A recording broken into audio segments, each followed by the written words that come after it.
memimpin berdoa? Padli, oke, silakan Padli pimpin temannya berdoa. Siap berdiri. Salam kepada ibu guru. Bu Padli, Siap semangat. Rizky Rahmadani Putar, Siap semangat. Wahyu, Siap semangat. Agung, Siap semangat. Bu Fahri.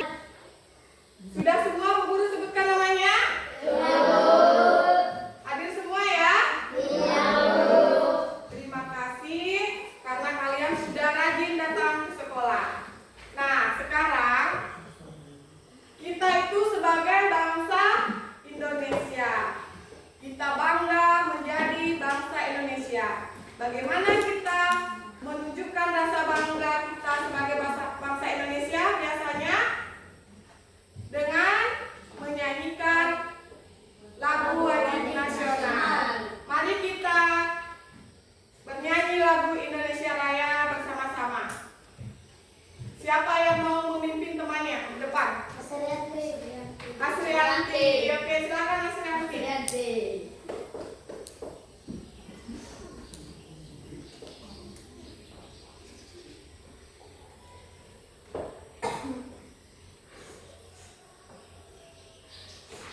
Oke.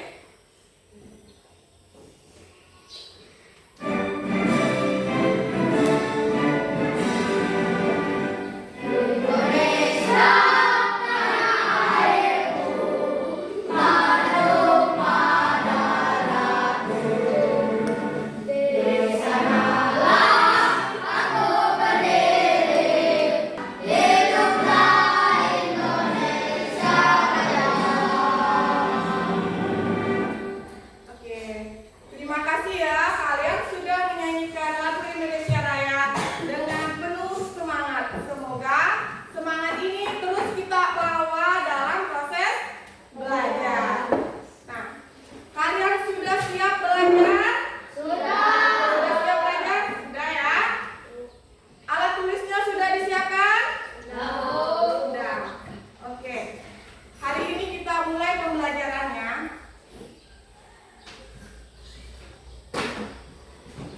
Nah, hari ini itu kita akan belajar berpikir komputasional untuk memecahkan masalah dalam kehidupan sehari-hari.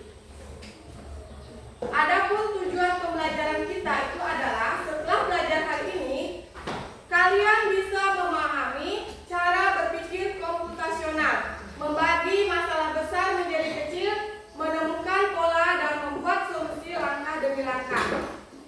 Pada kegiatan pembelajaran kita hari ini juga, kalian diharapkan nanti setelah pembelajaran dapat menyusun jadwal piket kelas dengan cara komputasional. Nah, Bu Guru mau bertanya, tadi sebelum kalian berangkat ke sekolah, apakah kalian sudah sarapan? Semuanya sarapan? Kok loyo? Katanya sudah sarapan. Harusnya semangat. Dengan kalian bagaimana sih caranya memasak nasi goreng? Itulah yang akan kita pelajari hari ini ya. Kita akan belajar tadi yang seperti Bu Guru bilang, kita itu akan belajar berpikir komputasional untuk memecahkan masalah-masalah nyata, mencari solusinya, dan menerapkan langkah-langkahnya, menemukan polanya. Nah, sebentar, pada saat kegiatan pembelajaran, kita akan belajar sambil bermain. Kita akan belajar sambil bermain. Nama permainannya itu adalah puzzle pikir. Nanti melalui permainan tersebut anak-anak bisa memahami apa sih berpikir komputasional itu, apa saja tahapan-tahapannya, dan bagaimana contoh penerapannya dalam kehidupan sehari-hari. Nah, sekarang marilah kita simak video berikut ini. Kalian simak videonya agar kalian lebih memahami apa sih itu berpikir komputasional, apa saja tahapan-tahapan berpikir komputasional, dan bagaimana penerapannya dalam kehidupan sehari-hari dalam menyelesaikan masalah. Jadi kalian dengarkan dengan sungguh-sungguh ya, perhatikan baik-baik, karena setelah video ini berakhir, Ibu akan bertanya. Kita akan berdiskusi bersama terkait dengan video yang telah kalian simak atau kalian tonton tadi. Sudah siap? Siapkan catatannya, catat hal-hal yang penting dari video.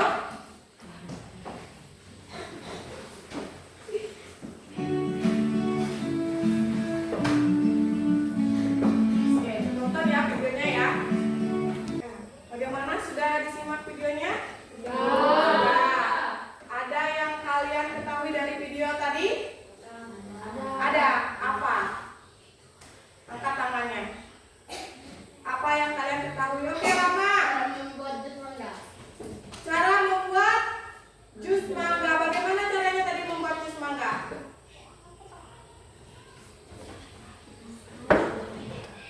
Ada yang bisa? Bagaimana caranya membuat jus mangga? Menyiapkan bahan, memotong buah, masukkan ke blender, lalu dihaluskan dan disajikan. Ya, ada yang lain? Ada yang lain yang kalian ketahui lagi dari video yang kalian tonton? Apa? Kasih. Dekomposisi. Apa itu dekomposisi? Memecah masalah besar menjadi masalah kecil. Ya, namanya dekomposisi, memecah masalah besar menjadi bagian-bagian kecil untuk memudahkan kita mengerjakan pekerjaan. Nah, yang lain apa lagi ketahui dari video tadi? Yang kalian tahu dari video yang kalian sudah simak tadi?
terakhir membuat jus mangga. Yang pertama itu tadi adalah masalah membersihkan rumah supaya Rumah jadi bersih. cepat selesai.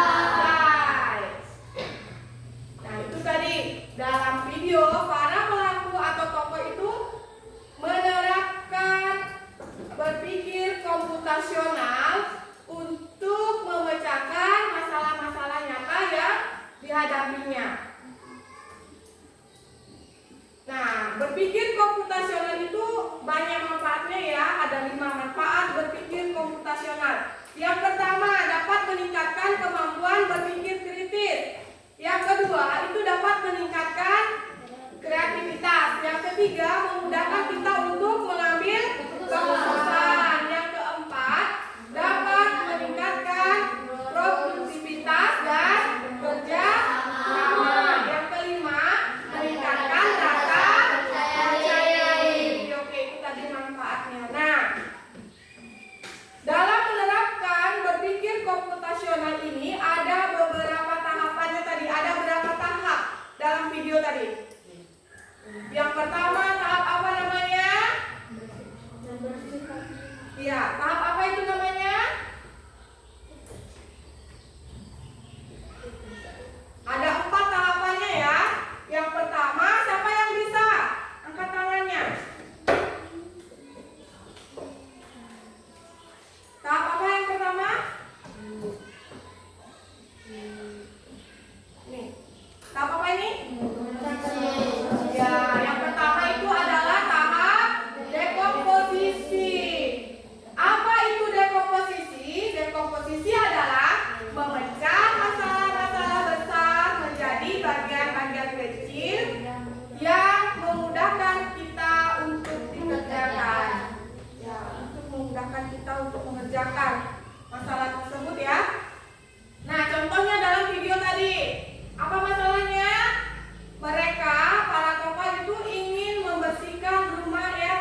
hari. Sudah paham anak-anak? Sudah paham? Sudah? Ada yang mau bertanya? Atau ada yang belum dipahami? Ada yang mau bertanya? Ayo, angkat tangannya. Kalau tidak, Bu Guru yang tanya. Ada berapa tahapan dalam berpikir komputasional? Oke. Yang pertama apa? Yang kedua? Pengenalan pola. Yang ketiga? Yang keempat? Perencanaan algoritma. Nah, sekarang agar kalian lebih paham lagi, guru akan beri kalian satu contoh lagi ya. Guru akan memberikan kalian satu contoh kasus lagi. Ini. Tadi katanya sering makan nasi goreng. Bisa membuatnya. Tapi tidak tahu cara memasaknya. Kalau kamu masaknya seperti apa? Bingung tadi ya? Bingung? Ya, sekarang masalahnya atau kasusnya itu adalah memasak nasi goreng. Untuk memasak nasi goreng, tahapan yang pertama yang kita lakukan apa dulu? Tahapan yang pertama tadi apa? Menyiapkan bahan Ya, baku. tahapan berpikir komputasional yang pertama tadi apa? Dekomposisi. Iya, betul, dekomposisi. Nah, ini. Dekomposisi ini masalah besarnya adalah memasak nasi goreng. Nah, ketika kita ingin memasak nasi goreng, kita harus memecah masalah besar ini menjadi bagian-bagian yang lebih kecil yang lebih mudah kita kerjakan. Dalam memasak nasi goreng, apa saja yang dibutuhkan? Yang pertama, Alat. ya, alat berupa Wajan, spatula, dan lain-lain ya. Yang kedua yang kita butuhkan bahan nasi. Yang ketiga yang kita itulah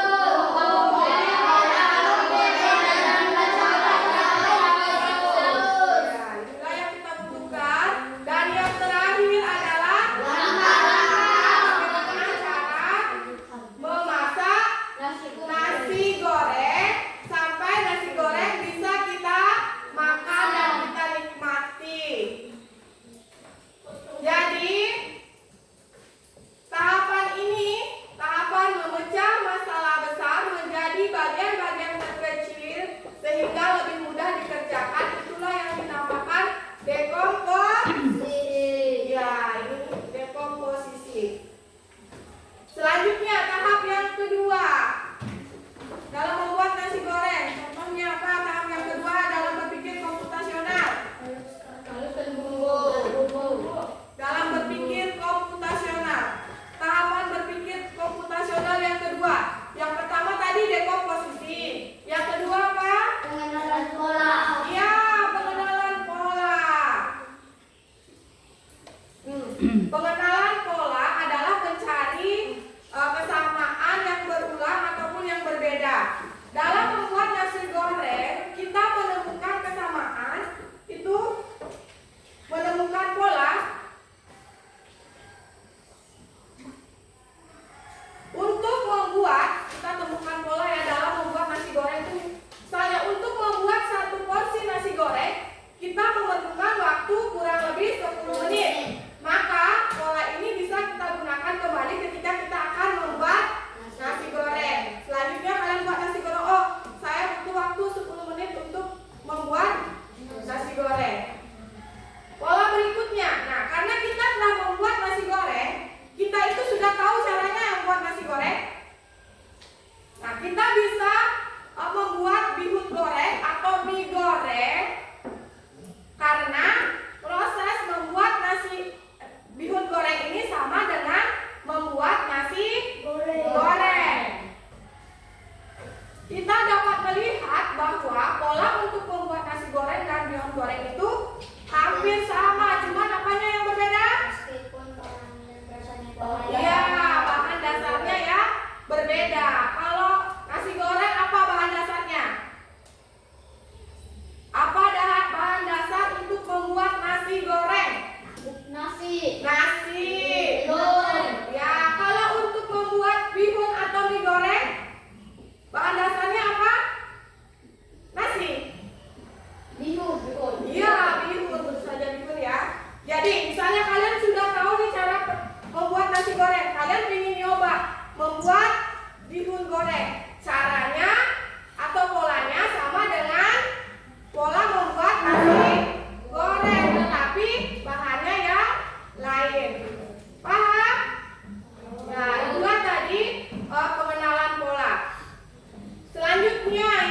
ketiga ya. Ini siapa tahu nih yang ketiga?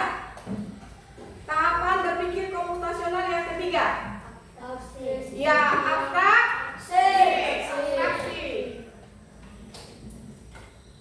Ini abstraksi itu adalah tadi menyaring informasi yang penting dan mengabaikan hal-hal yang tidak penting. Jadi dalam membuat nasi goreng, hal yang harus kita perhatikan adalah agar lebih efektif dan efisien dalam kurun waktu 10 menit itu kita bisa membuat nasi goreng 5 porsi dengan menambahkan bumbu dan bahannya.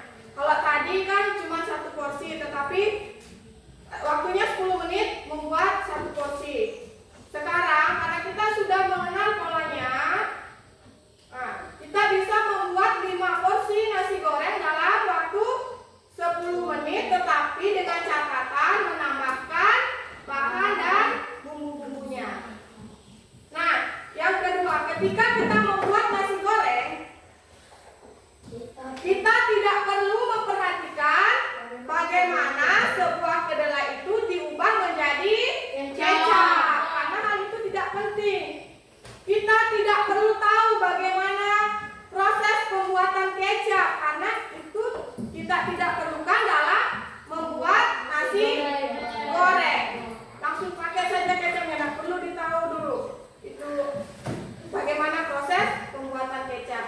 Nah, itu tadi abstraksi ya. Mengambil informasi yang penting dan mengabaikan hal-hal yang tidak relevan.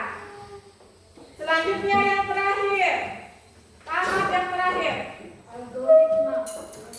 Apa? Algoritma. Apa itu algoritma? Menyusun langkah-langkah sistematis untuk menyelesaikannya. Ya, menyusun langkah-langkah sistematis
menyelesaikan masalah.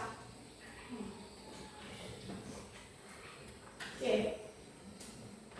Bu Guru akan memberikan permasalahan.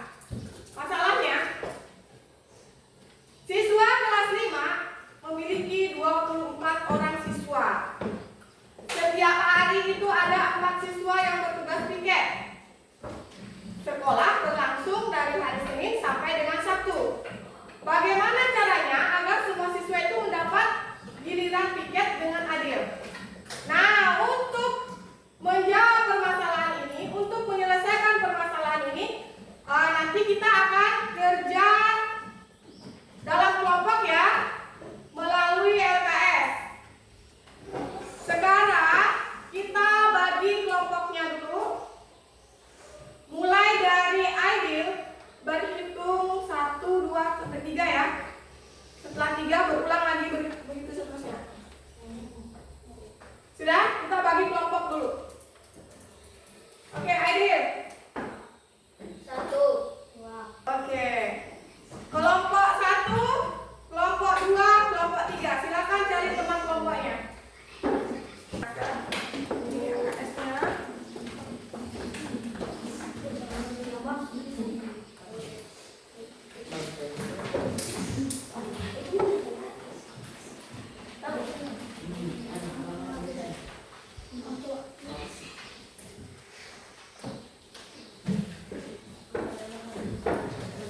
Ya.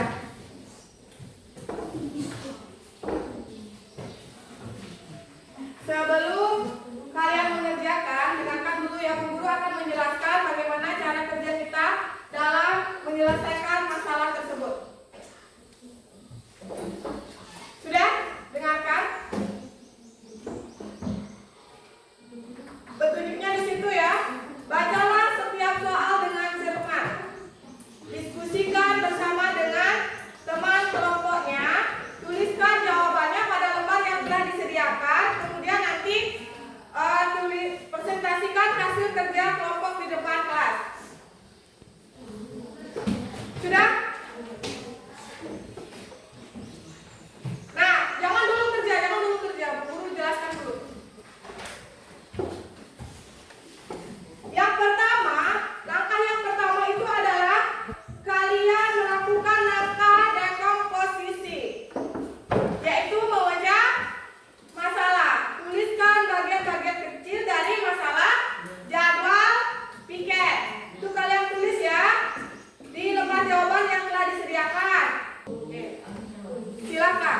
Nanti setelah selesai kita presentasi ke depan.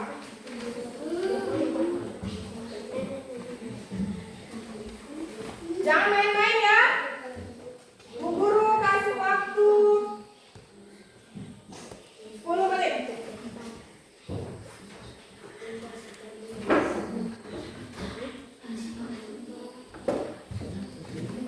Ya. Sudah? Kerja sama. Caranya tahu bagaimana? Kalian misalnya, coba Om Pipa dulu. Om Pipa layu gambreng. Ya, siapa duluan? Saya. Om Pipa layu gambreng. Ya, Marwah yang duluan. Jadi Marwah gantian pertama. 1. Kemudian ini lagi. Cari yang kedua. Gambreng. Om Pipa layu gambreng. Ya, yang tadi hias-hiasannya itu gimana mau dipasang? Ada bunga. Kurang lemnya. Ya, jangan semua satu-satu. Kelompok lain ini. Nih.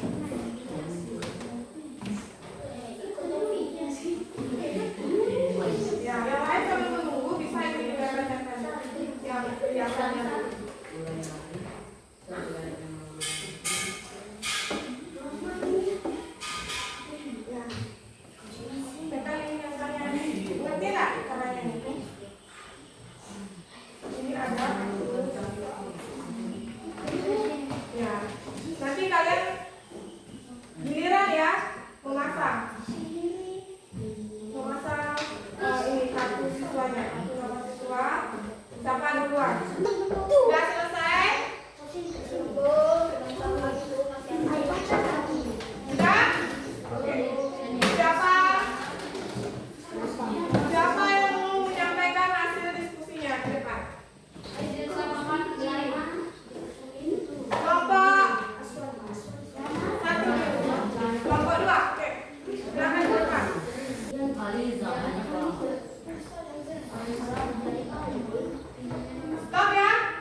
Ya, kelompok 2 yang duluan tadi silakan maju ke depan Asmiati sampaikan hasilnya.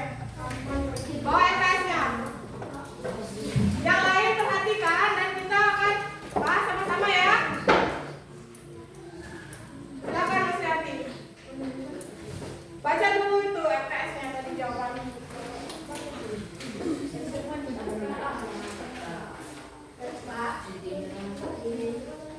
Sebentar, terakhir. Jumlah siswa Perhatikan. Jumlah siswa Bagaimana caranya kalau mau menyampaikan? Bagaimana caranya kalau mau menyampaikan hasil diskusinya? Apa yang diucapkan dulu kalau kita mau menyampaikan hasil diskusi? Saya dari kelompok 2. Ya.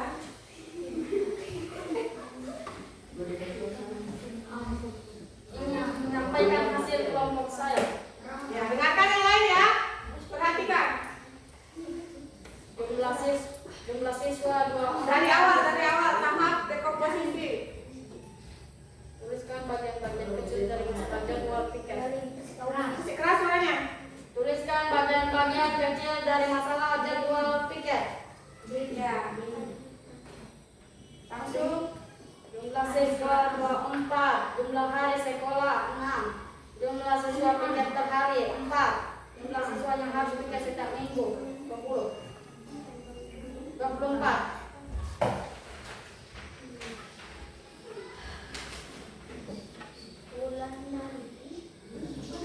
Akan 2. Pengenalan pola. Apa dengan perhatikan? Ada yang temukan agar dari hasil untuk semua siswa.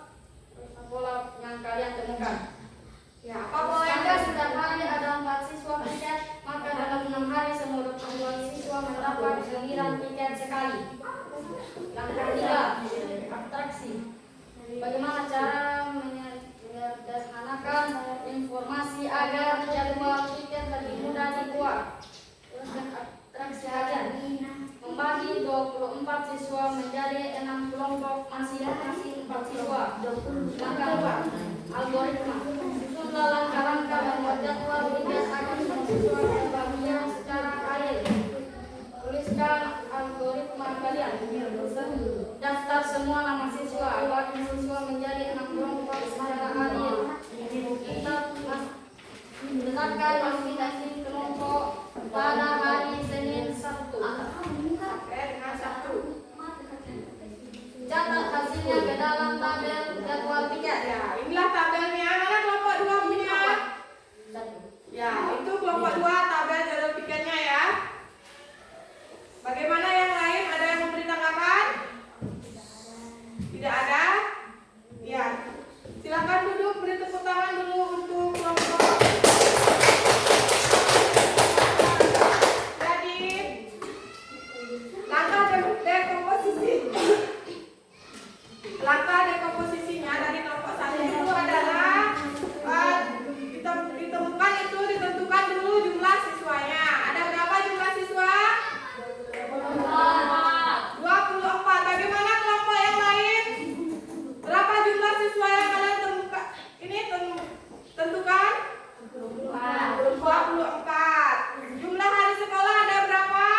6. Oke, jumlah siswa piket per harinya ada berapa? Ya, ada 4. Jumlah siswa setiap minggu berapa? 24. 24. 6 kali 4 24. Nah, sekarang pengenalan kelompok 2. Sampaikan pengenalan polanya ke depan. Kelompok 1.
secara adil.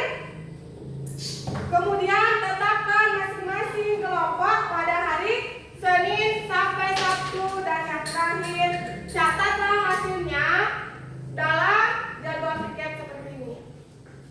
Ya, bagaimana anak-anak? Sudah paham? Sudah ya? Sudah mengerti?